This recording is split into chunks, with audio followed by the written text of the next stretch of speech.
Algebraic Structures, Lecture 5, Burnside's lemma.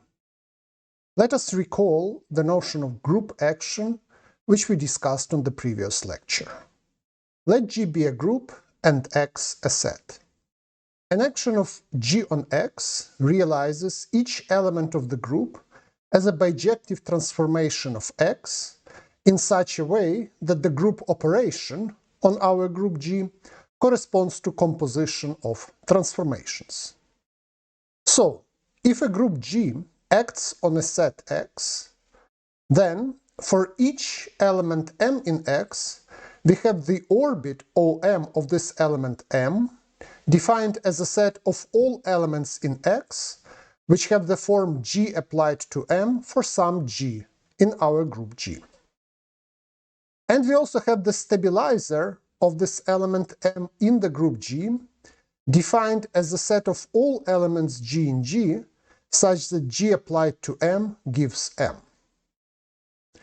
If the group G is finite, then we have shown that the cardinality of the orbit of M equals the cardinality of the group G divided by the cardinality of the stabilizer of the element M in the group G. Also, we have seen that the whole set X decomposes into a disjoint union of orbits. So two orbits either coincide or do not have common elements. Now let us talk about fixed points. So let G be a group acting on a set X. Definition: for an element G in G, an element M in X such that G applied to M is equal to M, is called a fixed point of this element G. The set of all fixed points of the element G is denoted by X with the superscript G. In other words, X with the superscript G is equal to the set of all elements M in X such that G of M is equal to M. For example, the identity element in the group G acts as the identity transformation on X, so the set of fixed points for the identity element equals the whole of X. Here is another example. The symmetric group S5 acts naturally on the set 1, 2, 3, 4, 5. If we take the permutation which sends 1 to 3, 2 to 2, 3 to 5, 4 to 4 and 5 to 1, this permutation has fixed point 2 and 4. Here is another example. For the natural action of the dihedral group D2 times 3 on R2, so that's the action which we use in the definition of the group. This dihedral group is a group of all linear transformations of R2, which preserve the triangle inscribed in the unit circle, such that one of the vertices of the triangle is the point 1, 0 on the unit circle. So if we look at this group, and we take any non-trivial rotation in this group, then the only element of R2, which is a fixed point for this rotation, is the origin, because rotation rotates everything apart from 0, which remains 0, because we have a linear transformation. At the same time, this dihedral group also has 3 reflections. So the triangle has 3 symmetry axes, and we can reflect with respect to these symmetry axes. When we fix such a reflection and reflect, then the whole symmetry x is the fixed point, and all other points get reflected, so they are not fixed. Okay, now we can formulate the main result of this lecture, which is usually called Burnside's lemma. So, theorem: let a finite group G act on a finite set X. Then the number of orbits of this action is given by the following formula: 1 divided by the cardinality of G times sum over all elements A in G, and we should take the cardinality of the set X upper A of all fixed points for the element A. So this statement is also known as Burnside's counting theorem, or Cauchy-Frobenius lemma, or the orbit counting theorem, or the lemma which is not Burnside's. Proof: Consider the set G times X, so the set of all pairs where the first element is from G and the second is from X. Let Y be the subset of G times X that consists of all pairs A, M, such that A applied to M is equal to M. What we will do, we will compute the cardinality of this set Y in two different ways. First computation, let us fix an element A in G and look at all pairs A, M which belong to Y. What we will get is, by definition, the set of all fixed points for A. And so if we add this up for all A, we get that the cardinality of Y is equal to the sum over all A in G, the cardinality of X upper A. The second computation, now let us do a similar sum, but now along all elements M in X. Then the cardinality of Y will be the sum over all M in X, and then if for this fixed M we look at all such pairs, we will get exactly the stabilizer of M. So we will get the sum over all M in X, the cardinality of the stabilizer in G, of the point M. Recall that the cardinality of a fixed orbit OM is equal to the cardinality of G divided by the cardinality of the stabilizer in G of M. So this is equivalent, we can rewrite this equality as the cardinality of the stabilizer is equal to the cardinality of G divided by the cardinality of OM. And now we can insert this into the second formula. So comparing the first and the second formula, we thus get that the sum over all A in G of the cardinalities of the set of fixed points for A is equal to the sum over all M in X, the cardinality of G, modulo the cardinality of the orbit of M. So here the cardinality of G can be taken out and divided by, and then we have exactly the Burnside's formula on the left, and this is equal to the sum over all M in X, 1 divided by the cardinality of OM. Let us note that if we add up 1 divided by the cardinality of OM over all points M prime in our orbit OM, we then, of course, will get 1. Since we know that two different orbits are disjoint, then on the right-hand side we just add 1s for each specific orbit. So taking the sum over all orbits of our action. Therefore, the right-hand side of our formula coincides with the number of orbits of our action. And this completes the proof. Now let us discuss one interesting application of this theorem in detail. Let us solve the following problem. How many different 8-stone necklaces can one create using diamonds, sapphires, rubies, emeralds, and amethysts? So here's an explanation of the problem. First of all, what is a necklace? Our mathematical model for a necklace with k stones is a regular k-gon, which has one stone at each vertex and whose edges connect those stones to form a necklace. What does it mean for necklaces to be different? So we call two necklaces different if one cannot be transferred into the other one using rotations and flips in 3 dimensions. Then we also say that all stones of a fixed type are assumed to be completely identical and are available in any quantity, so we can use as many as we wish. And it is not required that a necklace should contain at least one stone on each type. So it can consist of the same kind of stones in general. So that's an explanation of our problem, so we need to solve it. So let's analyze our model. So we consider our stones, which are diamonds, sapphires, rubies, emeralds, and amethysts, as colors which we denote D, S, R, E, and A by the first letters of the corresponding names. Next, we consider a regular 8-gon inscribed in the unit circle. So that's our model of a necklace. So this is motivated by the formulation as we need to analyze necklaces with 8 stones. So denote by X the set of all possible colorings of the vertices of our regular eightgone in our 5 colors, D, S, R, E, and A. So to each vertex of our eightgone we assign one of our 5 colors. So this means we put a stone at that vertex. And recall that the dihedral group D2 times 8 is the group of symmetries of this regular eightgone. Therefore, this group acts on our set X in the obvious way. So if we have a coloring of the vertices of the eightgone, we can apply an element in the dihedral group and get possibly a new coloring. So we can rotate and we can flip.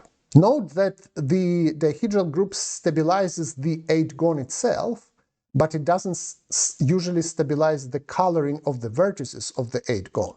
So if we have a homogeneous eightgone, we rotate it, it is still an eightgone. But if we color the vertices and we rotate them, the colorings rotate as well. So our group doesn't stabilize the elements in X in general. So now, why do we get orbits? So two necklaces are similar, provided that the corresponding colorings of the regular eightgone can be transferred one into other using the action of our dihedral group. Indeed, so the dihedral group has all the rotations, so all the rotations are realized inside it, and reflections in the dihedral group, they realize as three-dimensional flippings of the necklace. So the reflection in 2 dimensions can be realized as a rotation in 3 dimensions. So two necklaces are different if and only if the corresponding colorings belong to different orbits in the set X with respect to the action of our dihedral group. So in other words, there is a bijection between our necklaces and orbits in the set X with respect to our action. So to solve our problem, we need to count the number of orbits, and this is the reason why we can now use Burnside's lemma. But to use the Burnside's lemma, we need to analyze the dihedral group in more detail. So to count the number of orbits, we use Burnside's lemma, and it says that the answer is 1 divided by the cardinality of the group, the sum over all elements A in our group, the cardinality of the fixed points for that element. So we know that the cardinality of the dihedral group is 16. The group of symmetries of an eightgone has 16 elements.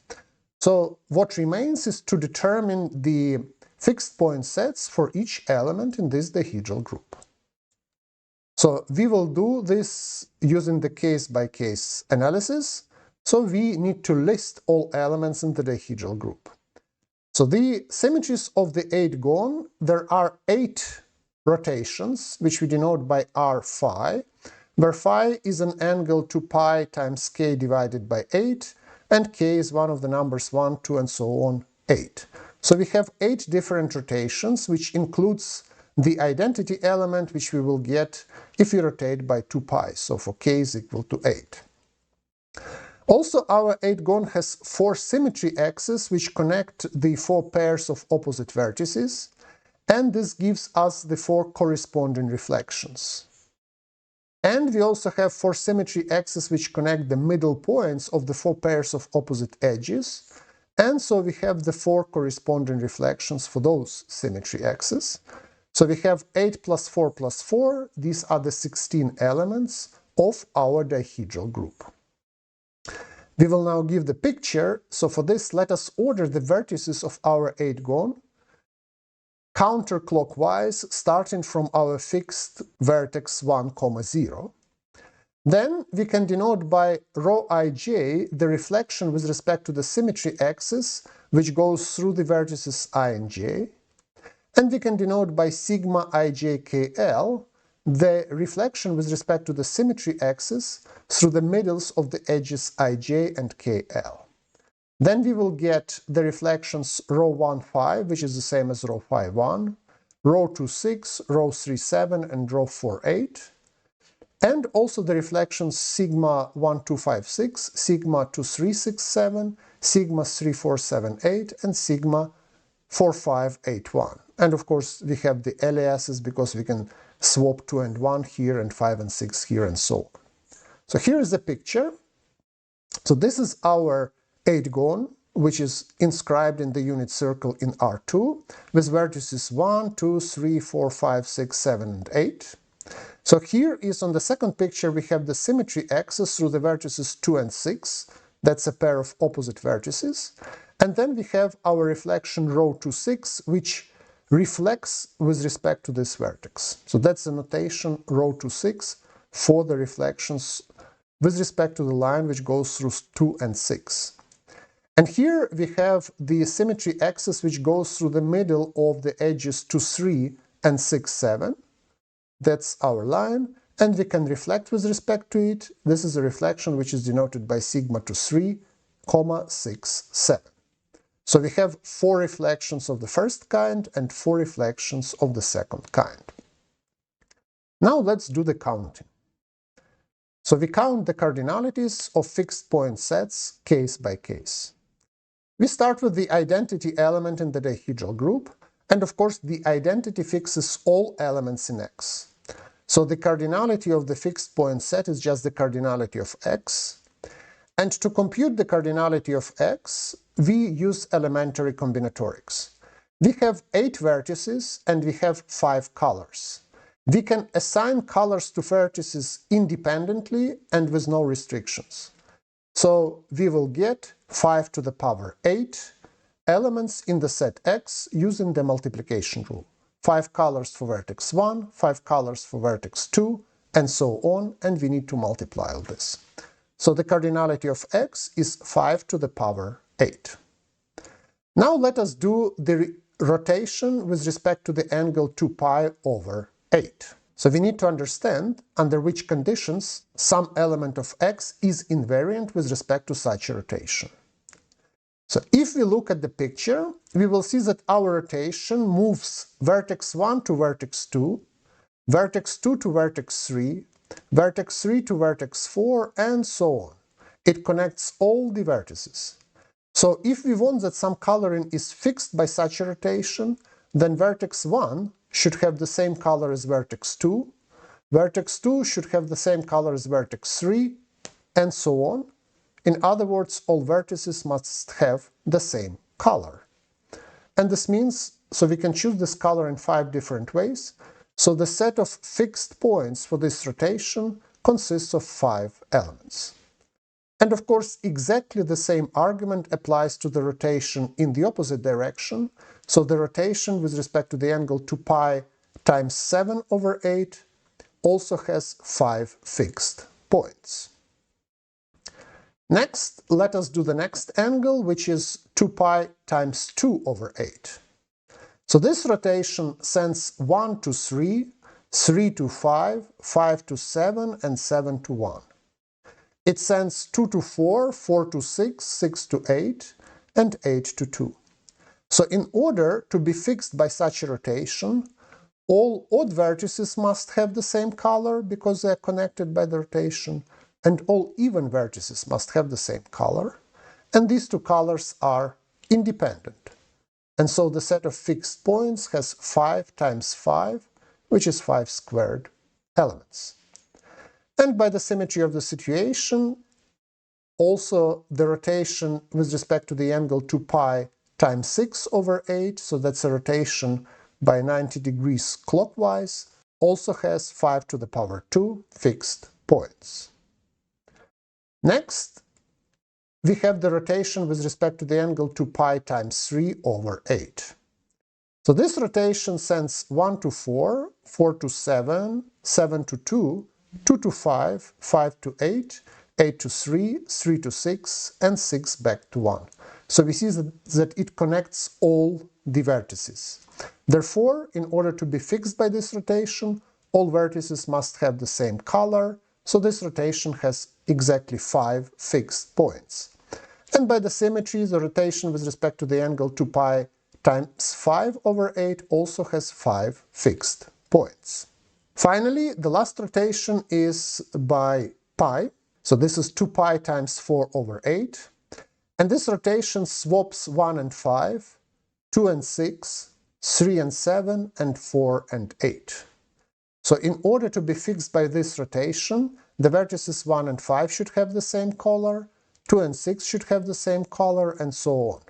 We have 4 colors to choose independently, and so we have 5 to the power 4 fixed points for this rotation.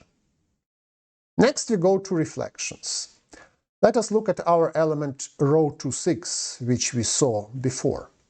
So this element, when we reflect with respect to the line which goes through 2 and 6, it sends 1 to 3, and 3 goes back to 1, 2 is sent to 2, 6 is sent to 6, 4 and 8 are swapped, and 5 and 7 are swapped. So to be fixed by this rotation, vertices 1 and 3 should have the same color, 4 and 8 should have the same color, and 5 and 7 should have the same color.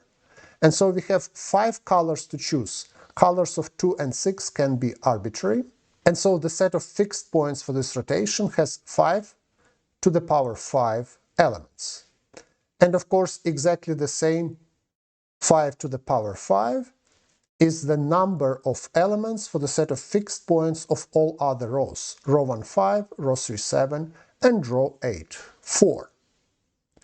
Now let us go to sigmas. We also have 4 sigma reflections.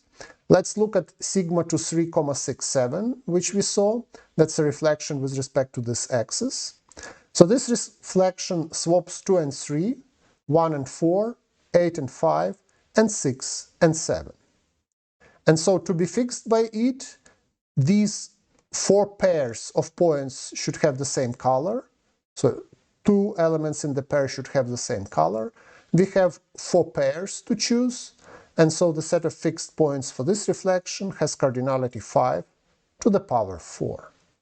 And by the symmetry of the situation, we get exactly the same number for all other sigmas. Now we can add everything up.